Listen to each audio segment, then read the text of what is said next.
Bom, sejam todos muito bem-vindos a mais uma investigação minuciosa nas nossas fontes de hoje. É muito bom estar aqui de novo. A nossa exploração de hoje tem uma missão muito clara e, confesso, incrivelmente divertida. A gente vai iluminar os cantos mais obscuros, sabe? Aqueles detalhes bem bizarros e os momentos completamente esquecidos da história dos quadrinhos. Os momentos que as pessoas fingem que não aconteceram. Exatamente isso. O convite para quem nos ouve agora é bem simples. A gente precisa que a nossa audiência apague da mente toda aquela imagem perfeitamente polida, meticulosamente construída que o atual universo cinematográfico tem hoje em dia. Aquela coisa de produto bilionário impecável. Isso. Pense em algo totalmente diferente daquela perfeição das telas, cheia de efeitos especiais impecáveis, ou daquela imagem dos heróis tomando um cafezinho tranquilos na base depois de salvar o mundo. Aquela base limpinha e brilhante. Pois é, o que temos aqui na nossa mesa, retirado diretamente das páginas antigas e dos bastidores mais caóticos da editora, são três fatos que desafiam qualquer lógica comercial. É uma alegria imensa descobrir o quão selvagem, tipo, imprevisível e francamente absurda a história da cultura pop pode ser quando a gente arranha aquela superfície brilhante de Hollywood. Sim, a superfície que os grupos focais aprovam. Exato. É para esquecer completamente as versões testadas por esses grupos que dominam as bilheterias hoje. E a ironia de tudo isso é que a atual gestão da marca, muito provavelmente preferiria manter boa parte dessas histórias trancafiadas em um cofre muito seguro de preferência. Com os três cadeados pesados. Pelo menos. Quando olhamos para o material que reunimos para esta análise, fica evidente que a história dessa gigante do entretenimento, tanto nos bastidores financeiros quanto nas próprias páginas impressas, revela uma genialidade caótica. Uma bagunça criativa. Sim, há um nível de experimentação e, em certas épocas, um desespero comercial tão grande que permitiu o nascimento de ideias completamente surreais. Algumas chegaram a milímetros de se tornarem realidade no mundo dos negócios. Faltam muito pouco. Muito pouco. Enquanto outras foram incrivelmente impressas, carimbadas e enviadas para as bancas de jornal do mundo inteiro. O tom que precisamos adotar hoje não é o de reverência de forma alguma, mas sim de pura fascinação por esse absurdo todo. E falando em coisas que a atual gestão quer esconder no cofre, sete chaves, eu acho que nada supera a nossa primeira história. É, tipo de coisa que parece boato de internet, mas aconteceu de verdade. Certo, vamos analisar isso com calma. Vamos começar falando sobre a conexão bem bizarra entre o escalador de paredes mais famoso do mundo e ninguém menos que o rei do pop. Uma das maiores lendas urbanas confirmadas da indústria. Pois é. Esqueçam o rosto dos atores recentes por um momento. Há uma linha do tempo quase real onde o Homem-Aranha seria interpretado por Michael Jackson. Sim. E para entender como uma ideia dessas ganha força, a gente precisa voltar para a década de 90. Uma época bem complicada. Hoje, é muito fácil olhar para essa marca de heróis e ver um império financeiro inabalável que simplesmente imprime dinheiro a cada estreia no cinema. Mas na época, o cenário era de terra arrasada total. Uma verdadeira crise. A indústria de quadrinhos havia passado por uma bolha especulativa colossal.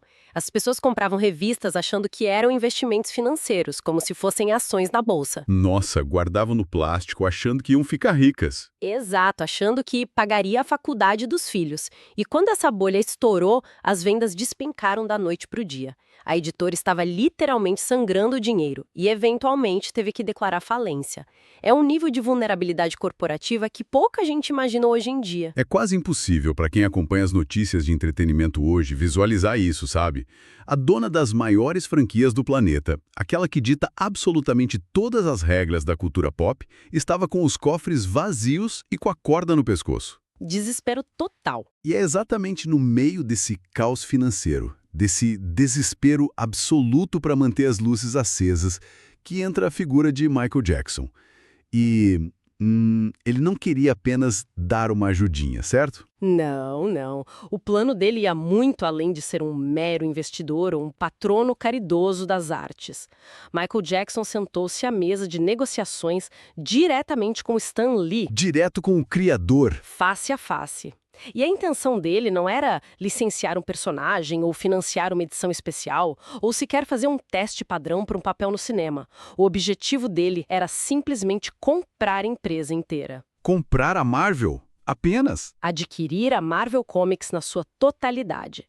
E a motivação por trás dessa jogada de mestre bilionária não tinha nada a ver com salvar a literatura em quadrinhos ou, sei lá, diversificar o portfólio de negócios dele. E essa motivação egoísta é o que torna tudo maravilhoso. A razão pela qual um dos maiores astros da música de todos os tempos queria comprar a editora inteira era uma só. Ele queria produzir, estrelar e garantir, acima de qualquer dúvida, que ele mesmo seria o Peter Parker nos cinemas. Ele comprou a mesa para poder sentar na cadeira principal. Ele ia comprar a dona do personagem para que ninguém pudesse dizer um grande não na hora dos testes de elenco. Parem para imaginar o impacto visual disso por um segundo. A mente ferve só de tentar visualizar o Homem-Aranha fazendo moonwalk no teto de um prédio em Nova York. Dando aqueles gritinhos clássicos dele. Sim. Desviando das bombas do Duende Verde com uma pirueta. Talvez com uma trilha sonora totalmente coreografada no meio da rua. É o tipo de ideia que soa como uma alucinação coletiva. Pensa bem no que isso significaria para o futuro de todo esse gênero. O que é fascinante aqui é observar como o DNA de toda a cultura pop moderna poderia ter sido alterado irreversivelmente pelo ego gigantesco de um único artista. Tudo seria diferente. Totalmente. Se essa transação tivesse sido concluída, o filme de super-herói não seria o que a gente conhece hoje. O Homem-Aranha deixaria de ser aquele jovem estudante de classe média, lidando com problemas reais e o peso da responsabilidade, para se transformar em um veículo de vaidade gigantesco. Uma turnê mundial em forma de filme. Feito sob medida para a visão artística de um astro da música pop. A fundação de todo o universo cinematográfico que veio a dominar o mundo décadas depois poderia ter sido completamente implodida, ou pelo menos atrasada para sempre. A editora seria, na prática, um anexo da marca pessoal de um cantor. Um brinquedo muito caro do Michael Jackson. É um daqueles cenários de e se que rendem horas e horas de conversa. Imaginar como seria o traje de couro com zíperes, como seriam as cenas de ação cheias de passos de dança. Mas por mais que essa história de bastidor seja engraçada, bem exótica e até um pouco megalomaníaca, a gente sabe que a vida do Peter Parker nas páginas em si nunca foi uma comédia musical. Longe disso. É uma tragédia contínua. Exato. Quem conhece o básico da trajetória do personagem sabe que a dor e a perda são a verdadeira fundação dele. A perda do tio Ben para ensinar a lição sobre poder e responsabilidade, a queda trágica da Gwen Stacy daquela ponte, o sofrimento é basicamente o combustível que faz o herói continuar balançando por aí. Os roteiristas adoram fazer ele sofrer. Adoro. Só que aqui é que a coisa fica realmente interessante. Nós vamos dar um cavalo de pau na nossa conversa agora. Preparem-se. Vamos sair de uma anedota bizarra e até divertida de Hollywood para entrar em uma história oficial que é tão sombria, tão pesada e deprimente que chega a ser assustador pensar que algum editor engravatado aprovou isso.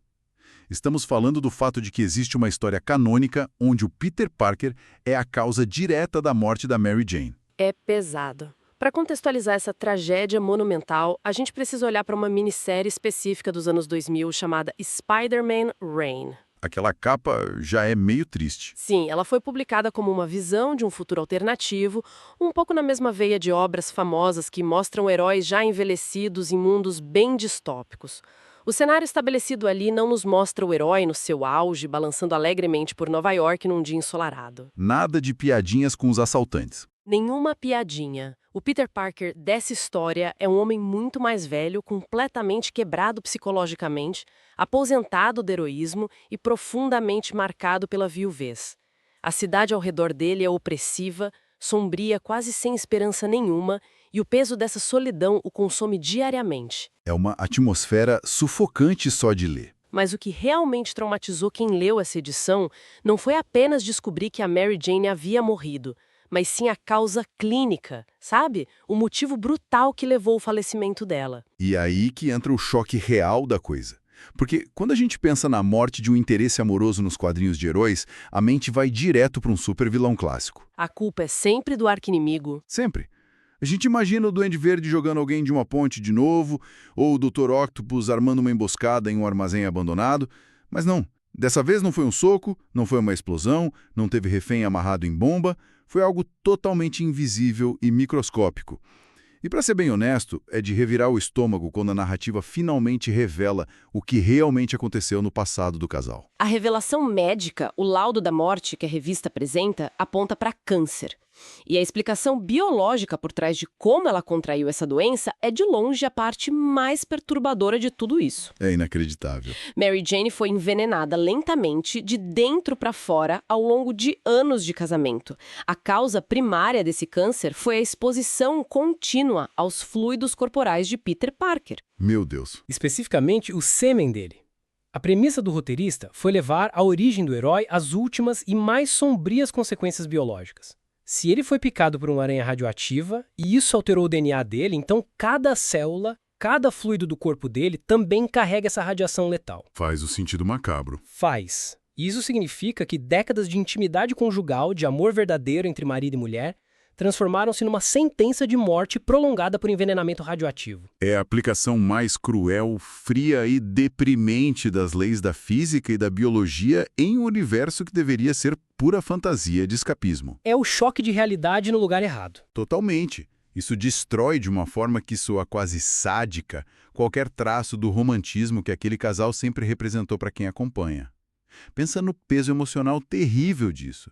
A gente passa anos e anos acompanhando esse romance, torcendo para eles ficarem juntos, superando clones, alienígenas, pactos com demônios, apenas para um roteirista sentar na cadeira e decidir que, cientificamente falando, o simples ato de amar fisicamente era tóxico. O amor matou ela. Literalmente. O Peter não falhou em salvá-la de um vilão que invadiu o apartamento. A própria existência e o amor físico dele foram a arma letal. E o mais insano de tudo isso é que a editora pegou esse conceito tenebroso, imprimiu em cores vibrantes, embalou bonitinho e colocou na prateleira da loja para todo mundo ler numa tarde de quarta-feira. E isso levanta uma questão importante sobre o pacto de ilusão que fazemos ao ler essas obras. O que a gente aceita ignorar, né? Exato.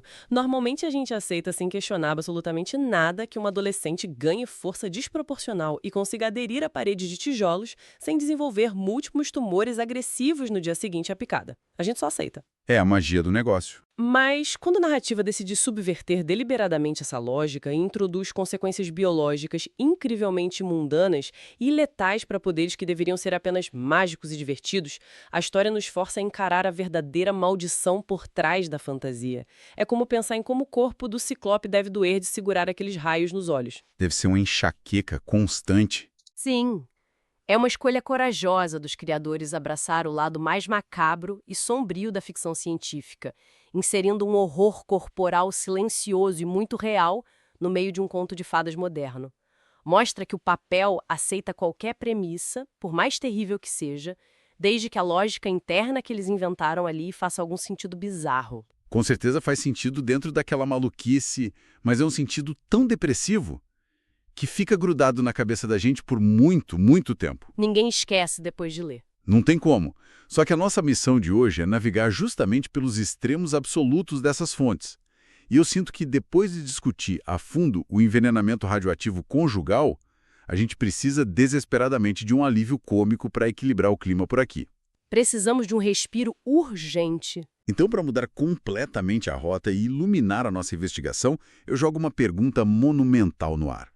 Dentro de todos os registros oficiais e totalmente canônicos dessa editora gigantesca, quem seria o mutante de nível ômega mais poderoso de todos os tempos? Aquele ser capaz de varrer o chão com lendas absolutas como o Magneto, o Professor X ou até o Apocalipse. Certo. Antes de responder diretamente, eu acho que é importante esclarecer, para quem não tem esse mapa de poder muito vivo na cabeça, o que significa de fato o termo nível ômega. Boa, explica a escala pra gente. Essa é a classificação máxima, o topo da cadeia alimentar dentro desse universo mutante. Estamos falando de seres que não apenas atiram raios laser coloridos pelos olhos, mas de entidades capazes de reescrever a própria realidade, manipular os elementos primordiais do universo, ou, dependendo da birra, destruir um planeta inteiro se perderem o controle numa terça-feira. Descaminhando na Terra, basicamente. Exatamente. Se perguntarmos por aí em fóruns de internet, os palpites normais da maioria seriam figuras como o Franklin Richards, que cria universos de bolso no quarto dele enquanto brinca, ou a Jean Grey, quando ela está completamente possuída por aquela entidade cósmica, a Força Fênix. São as respostas clássicas, todo mundo pensa neles. São, mas todos esses palpites estariam monumentalmente errados. Erradíssimos. O detentor definitivo desse título de mutante nível ômega mais poderoso já detectado pelas máquinas, confirmado com total seriedade pelos roteiristas da época, é o Papai Noel. O Papai Noel!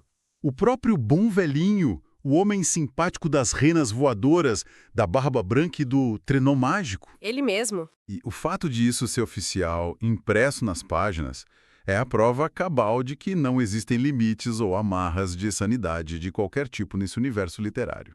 Mas como é que a gente descobre, no meio de uma história, que o Papai Noel é uma arma de destruição em massa em potencial? Conta pra gente como isso se desenrola, porque é um deleite absoluto. Essa pérola toda está documentada em uma edição específica de 1991, chamada Marvel Holiday Special. Os especiais de Natal são sempre uma mina de ouro. Sempre saem no controle. A estrutura da história começa a aparecer num enredo super clássico e tenso dos X-Men. Lá na base da equipe, o cérebro, Aquele capacetão gigante. aquele supercomputador esférico gigante projetado para rastrear assinaturas genéticas mutantes pelo globo inteiro. Então ele simplesmente entra em colapso. O sistema acusa o surgimento repentino de um mutante com um nível de poder absolutamente sem precedentes. Os ponteiros começam a quebrar. Algo que ofusca completamente qualquer leitura que eles já tiveram na vida. Imediatamente, o pânico e o senso de urgência se instalam na mansão. Inicia-se ali uma verdadeira corrida armamentista contra o relógio. Todo mundo querendo chegar primeiro.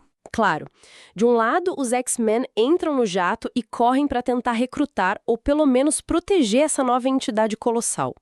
Do outro lado, a Irmandade de Mutantes, os grandes vilões clássicos daquela época, também detectam o mesmo sinal e vão a toda velocidade para tentar transformar esse ser desconhecido na arma definitiva para exterminar a humanidade. A clássica corrida do bem contra o mal. E quando essas duas equipes mega preparadas chegam ao local do sinal suando frio, imaginando que vão dar de cara com uma divindade cósmica brilhante ou talvez um alienígena ancestral furioso despertando de um vulcão, Eles encontram um shopping no meio do nada. eles encontram o Papai Noel em pessoa, o bom velhinho.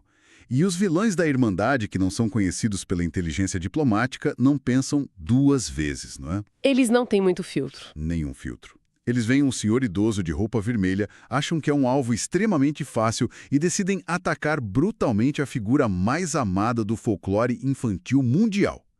É aí que a narrativa atinge o pico absoluto do absurdo.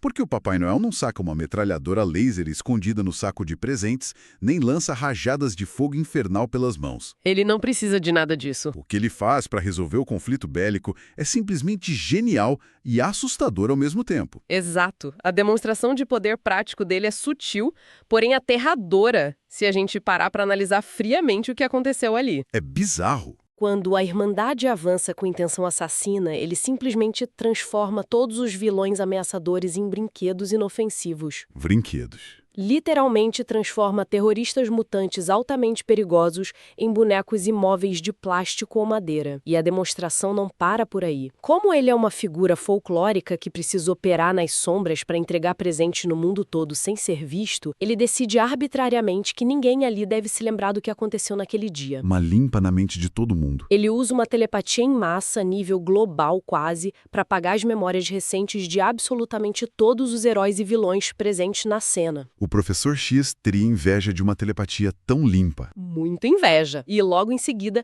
utiliza uma manipulação de espaço-tempo absurda para se teletransportar instantaneamente dali e continuar sua pacata rota de Natal. Tudo isso vale ressaltar num estalar de dedos, sem suar uma única gota, sem demonstrar qualquer esforço, ofegância ou desgaste físico. Foi como piscar para ele. Então, o que tudo isso significa pra gente, no fim das contas?